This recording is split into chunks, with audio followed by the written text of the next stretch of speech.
I'm Tia Borden with MiningIR, and beside me is Robert Boyd, President and CEO of Reliance Gold. Robert, it's always a pleasure chatting with you. Thank you for joining me today. Well, thank you, Tia. It's a pleasure to get together with you here and bring you up to date on our story since we last spoke. I was going to say, since the last time we spoke, I'm sure there's a lot more going on, or at least new things that I haven't heard about yet. So give us a little bit of background on the company first, and then we'll dive into the flagship project. Sure. Well, Reliance Gold is a venture capitalized junior public company, and our prime exploration focus is a gold project that we have up in the Bralorne Pioneer mining camp, about 4-hour summer drive north of Vancouver here. And we have some other projects, but this is our prime focus, is chasing this gold discovery. Our company's got about 136 million shares issued and outstanding. We're market capitalized around 50 million. And 3 insiders own a very large share ownership position in the company, about 55% with the 3 of us.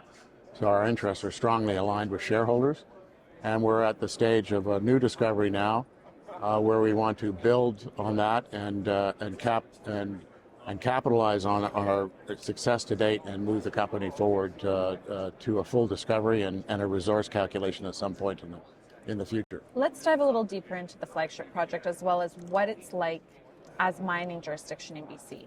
Well, we're located in the old Bralorne Pioneer Camp, and we're only 4 kilometers away from the town of Gold Bridge, which is one of the main towns that supported the original gold rush that started up in this area in the 1860s. So this is a historic site. Well, it's an historic district. Our discovery that we've made is actually a new discovery. It's in an historic camp, which is a real surprise, and the reason for that is our discovery is associated with breccias and sulfide and not veins. And the old timers right through to the 1980s, most of us looking for gold would look for quartz veins, try to identify gold discoveries based on quartz veins. This is associated with a breccia, and we've now identified, we've gone through 3 phases of RC drilling, about 84 holes, and 2 phases of diamond drilling. We just completed the last phase recently, and we've got 2 holes to report. But of the 60 diamond drill holes we've drilled to date, 70% have hit better than 10 gram meter product, which is, just to be clear, that's greater than 3 meter intersections of greater than 3.4 grams per ton gold. So we only account an intersection if it's got at least a 3 meter width. And then 20% of our holes have better than 100 gram meter product, which would be equivalent of better than 10 meters of 10 grams. So if it's much wider, then you can go with lower grade, but it's pretty important to emphasize that these are wide zones, anywhere from 3 to 15 meters wide, and we've tagged into them right on surface in historic road cuts, but never recognized because they weren't associated with quartz veins. And so our channel sampling started in 2020, and we progressed through those phases of drilling now, and are about to transition into a bigger program to open up the system now, where we've got gold in drill intersections over 1.5 kilometers of strike. And in particular, a lot of our drilling's been done over a zone, the new discovery that we identified on surface called the Eagle Zone, which had never been drilled before until we stepped on the project. And in that, we've traced it over 550 meters of strike with a high density of drilling near surface. So a lot of the intersections that we have are all less than 50 meters below surface. So there is the opportunity for an open pitable resource. And now we're transitioning into a phase of following that system at the at depth, as you would have in a typical orogenic gold system. What you have at surface is an indication of what you're going to find as you chase these systems at depth. So we now just have to go through that systematic work and add the drills and do that drilling to open up this system and make it bigger. And what's the camp like in terms of its infrastructure? Good. We can drive onto the property year-round. In fact, there's logging activity on the road that crosses our property as we speak right now. And so we could actually operate on that property year-round. And with our RC drill programs, we've taken them to December before and started in early April. So there is every possibility of doing a program year-round. It's good infrastructure. It was opened up in the 1860s. The Bralorne Pioneer camp has produced over 4.2 million ounces of gold, and the company that owns that now has just reported an additional 1.6 million ounces on that camp just 10 kilometers away from us. A very active logging camp.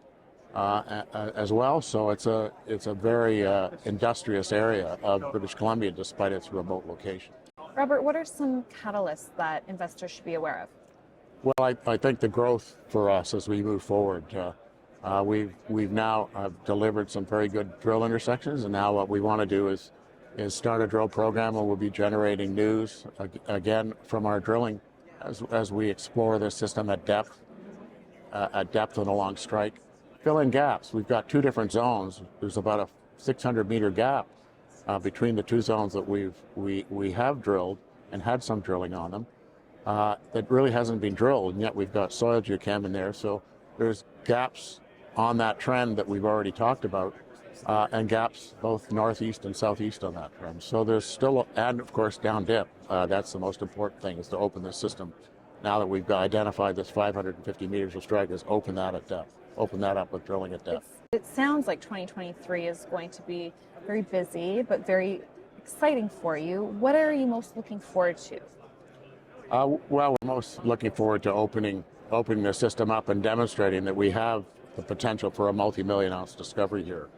We haven't got a resource yet, but our goal is to build the system out and then transition into delivering a resource, probably not till 2024. Start with identifying the areas that we want to focus in to bring to the resource stage. And what separates you from other junior mining companies? Our success ratio in the drilling is number one. Our good location, good infrastructure. We have a very good relationship with the local communities. One of the First Nation communities we employed over the last 3 years of our program activities. About 23% of our manpower has come from that community. One of the other First Nation communities, we have an exploration agreement with them that provides for consultation with them on all kinds of activities. So we're building the framework for a good relationship as we move forward and grow this company. So, Robert, before I let you hop off here, is there anything else that you would like to leave our investors with? well, I guess it's most important for investors to get involved and follow our story and see a camp developing. Robert Boyd, President, CEO of Endurance Gold. Robert, thank you so much for joining me today. Thank you very much, Tia. Take care. Bye now.